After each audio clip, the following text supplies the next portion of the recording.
दोस्तों नमस्कार। आपका पुनः स्वागत है आपके अपने चैनल आरपी ज्ञान। अभी तक आपने चैनल को सब्सक्राइब नहीं किया है तो चैनल को सब्सक्राइब कर लें और पास में बने बेल आइकन को अवश्य दबा दें ताकि हर वीडियो मिले आपको सबसे पहले।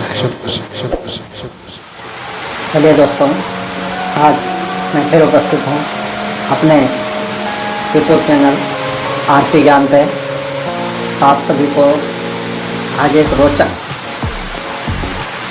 धार्मिक कथा सुनाता हूँ, जिस पे एक बार की बात है कि एक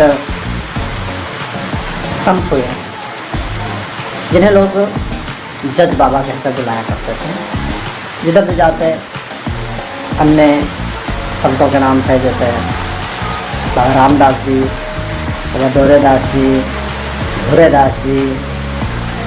ऐसे ही वो बाबा जिधर भी जाते लोग उनको कहते जज बाबा आ गए, जज बाबा आ गए।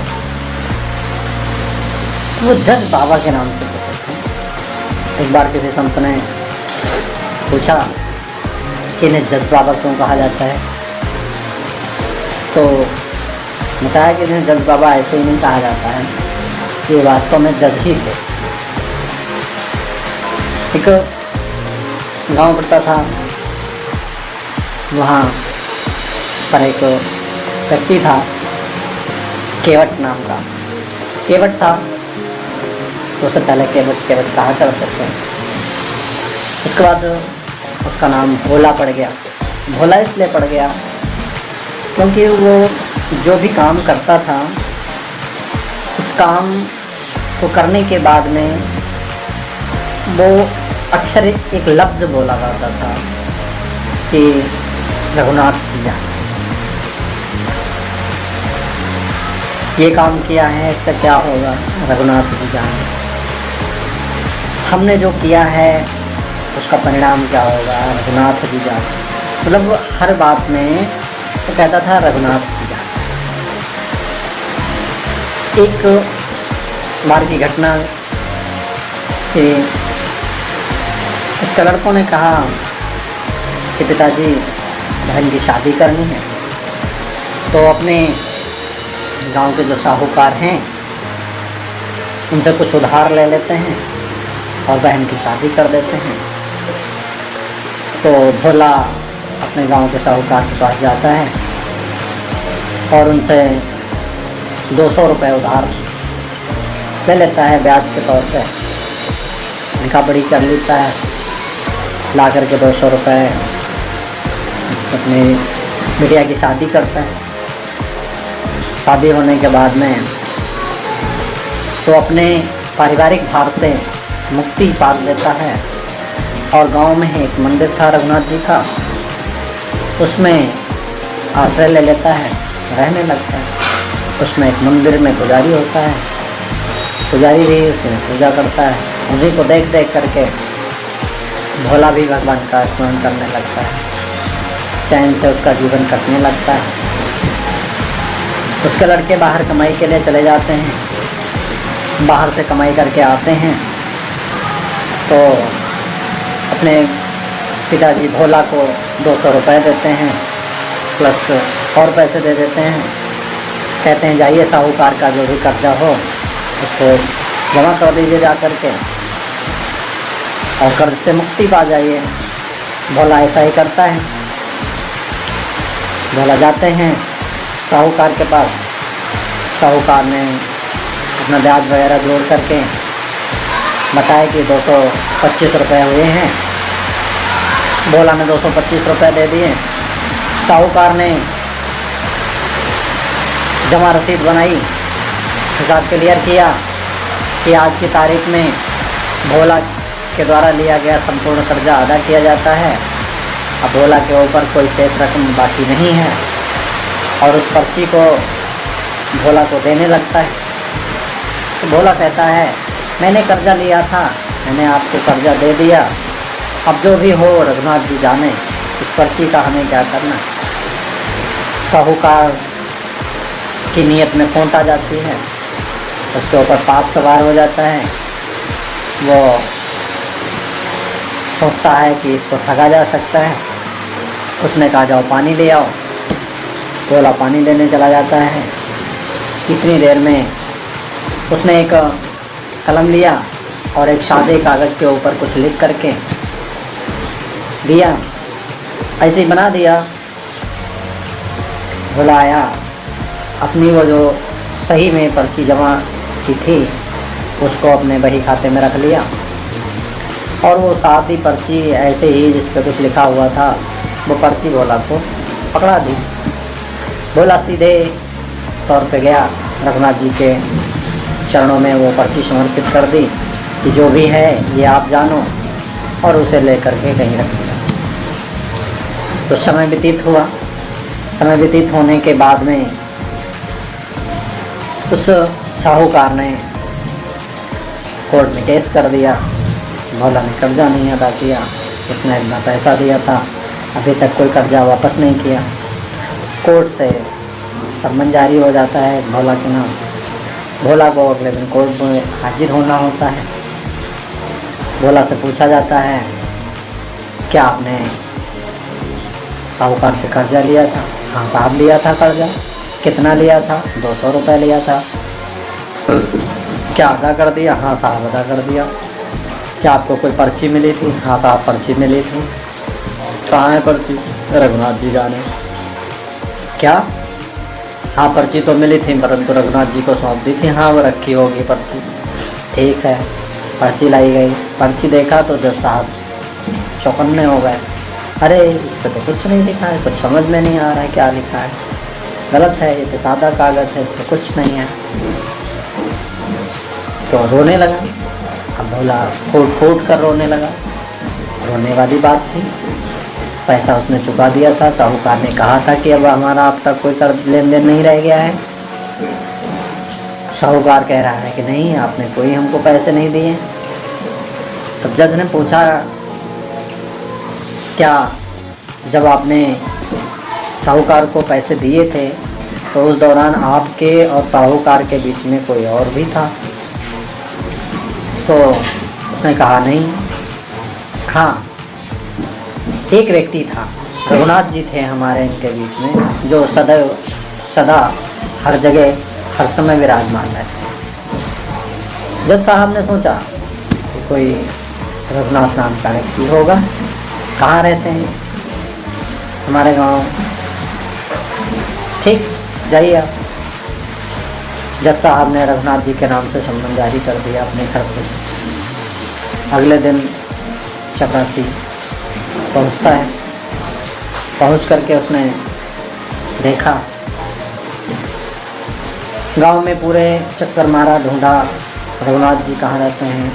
जब रघुनाथ जी नाम से कोई व्यक्ति गांव में था ही नहीं तो किसी ने नहीं बताया। जाते वक्त किसी व्यक्ति ने मजाक में बता दिया कि रघुनाथ जी गांव के बाहर रहते हैं। कहाँ? एक मंदिर है, उसी में रघुनाथ जी रहते हैं। चपरासी मंदिर पे पहुंचा तो पुजारी जी बाहर काम कुछ कर रहे थे। देखा यही होंगे रघुनाथ जी। पुजारी से पूछा क्या ये रघुनाथ जी यहीं रहते हैं? पुजारी ने कहा हाँ भैया रघुनाथ जी तो यहीं रहते हैं। ठीक है, ये रघुनाथ जी के नाम से सम्मन है, इन्हें कल कोर्ट में हाजिर होना। पुजारी ने सोचा कि ज़रूर भगवान की कोई लीला है इसमें, भोला ने कुछ किया होगा। चलो जब अब चिट्ठी यहाँ तक मंगवा ही ली है तब आगे जो होगा रघुनाथ जी जाने। तो चिट्ठी ले जा करके भगवान के चरणों में रख दिया। तो सम्मन आया था, बताया कि अब लाज आपके हाथ में है भोला की, इतना भोला ने आप पर विश्वास किया है तो अब आपको कुछ करना ही होगा। ये समझ करके पुजारी ने मंदिर में जाके सौंप दिया कागज़ को और अपना काम करने लगा। अगले दिन सुबह हुई, भगवान को नहलाया धुलाया, बहुत अच्छी पोशाक पहनाई क्योंकि आज भगवान को कचहरी में जाना है, भोला की गवाही देना है, भोला का गवाह बन के जाना है। बहुत ही अच्छी तरह से उसको नहलाया धुलाया, भगवान को अच्छी पोशाक पहनाई और भगवान से प्रार्थना करने लगा, भगवान जाइएगा ज़रूर, ये गरीब की आस टिकी है आपका, यदि आज आप नहीं गए तो उसका कुछ नहीं होगा, लेकिन आप पर से जो लोगों का भरोसा है। टाइम हुआ, भोला तैयार हुआ, कोर्ट के लिए निकल गया। कोर्ट में हाजिरी लगती है, भोला उपस्थित हो, भोला उपस्थित हो गए। हाँ, आपके गवाही रघुनाथ जी आए। हाँ, आते ही होंगे, नहीं आए होंगे तो वैसे तो वो हर जगह रहते हैं, हर समय विराजमान रहते हैं। आवाज़ लगाइए, आ जाएंगे। चपरासी ने आवाज़ लगाई, भोला हाजिर हो, भोला हाजिर हो, भोला हाजिर हो। भोला हाजिर हो गए। गवाही के लिए रघुनाथ जी हाजिर हों, रघुनाथ जी हाजिर हों, रघुनाथ जी हाजिर हों। ये गेट पर फटी धोती, फटा कुर्ता, दुपट्टी पहने हुए बहुत गरीब बुजुर्ग बन करके गेट पर इशारा करते हुए, हाँ आगे आओ, बताइए मुझे क्यों बुलाया गया। सारी सभा उनको देख करके एक अद्भुत दृश्य, ऐसा दृश्य जैसा कभी किसी ने देखा ही ना हो। लोगों की आंखों में प्रकाश सा छा गया, सभी की दृष्टि उन्हीं पर टिकी हुई थी। जज साहब ने पूछा, क्या जब भोला ने साहूकार को अपना कर्जा चुकाया था तो आप वहीं पे मौजूद थे? हाँ मौजूद थे। क्या भोला ने सारा पैसा अदा कर दिया? हाँ सारा पैसा अदा कर दिया। क्या साहूकार ने कोई रसीद बनाई थी? हाँ रसीद बनाई थी। तो वो रसीद भोला के पास तो है नहीं। कहा साहूकार को यहीं रहने दिया जाए, साहूकार का वही खाता मंगवाया जाए, 240 नंबर पेज पर देखा जाए, उसी पे रसीद रखी हुई है। ऐसा ही जज साहब का आदेश हुआ। संतरी गया, वही खाता लेकर के आया, उसी पेज को खोला, उसी पेज में देखा कि वो जमा पर्ची रखी हुई है। इस दृश्य को देख करके जज साहब के होश उड़ गए। उनके जबान से कोई शब्द नहीं निकला। केस सुनाया गया कि भोला बाइज्जत बरी किया जाता है। 420 का केस लगाया गया साहूकार के ऊपर, साहूकार को जेल में डाला गया। गवाह का काम खत्म हुआ, गवाह गेट से बाहर हो गया। जज साहब अवाक थे। जज साहब के पाँव के नीचे से जमीन खिसक गई। भोला से पूछा कि कौन थे रघुनाथ जी, कहाँ रहते हैं रघुनाथ जी? तो भोला ने कहा जहाँ मैं रहता हूँ वहीं रघुनाथ जी। तो आप कहाँ रहते हैं? जहाँ रघुनाथ जी रहते हैं। तो रघुनाथ जी कहाँ रहते हैं? जहाँ मैं रहता हूँ। अरे भैया साफ साफ बताओ कहाँ रहते हैं रघुनाथ जी? तो भोला ने बताया कि हमारे गांव में जो मंदिर है उसी मंदिर में रहते हैं। अच्छा, तो ये मंदिर के कोई पुजारी तो लग नहीं रहे थे। नहीं पुजारी नहीं है। तो ऐसे भी नहीं लग रहे थे कि इन्होंने मंदिर बनवाया होगा, ऐसी तो हैसियत भी नहीं लगती उनकी। नहीं, इन्होंने मंदिर भी नहीं बनवाया है। ये तो वो थे जो मंदिर के अंदर विराजमान, वो रघुनाथ जी। तो जज साहब का फिर क्या था, कुर्सी छूट गई, हाथ से कलम छूट गया। जज साहब की आंखों से आंसू बहे। ये मैंने क्या कर दिया? वो जगत नियंता जिनकी अदालत में सभी को एक दिन जाना है, वो आज हमारी अदालत में आए और खड़े होकर के गवाही देते रहे, और मैं इतना अभागा कि कुर्सी पर बैठा रहा। फैसला मेरे जैसा अभागा कोई न होगा। तुरंत जज साहब ने अपना इस्तीफा पत्र लिखा, इस्तीफा लगा करके सीधे वृंदावन धाम चले गए और वृंदावन में जाकर के रघुनाथ जी का भजन कीर्तन करने लगे। उन्हीं में लीन हो गए। वही हैं ये जज साहब जिनको आज जज बाबा के नाम से सभी जानते हैं। धन्य हैं ऐसे भोला जैसे भक्त जिन्होंने एक जज के जीवन में परिवर्तन लाता किया और रघुनाथ जी को अपनी गवाही के लिए बुला लिया। ऐसे भक्तों की जय। नमस्कार दोस्तों, आज की इस कहानी से आप लोगों को क्या प्रेरणा मिली कमेंट में जवाब अवश्य दें। चैनल को सब्सक्राइब करें, लाइक करें ताकि मेरा हौसला बढ़े और मैं आपके लिए ऐसी ही रोमांचक धार्मिक कहानियाँ, ज्ञान से परिपूर्ण कहानियाँ लाता रहूँ। नमस्कार दोस्तों, जय हो।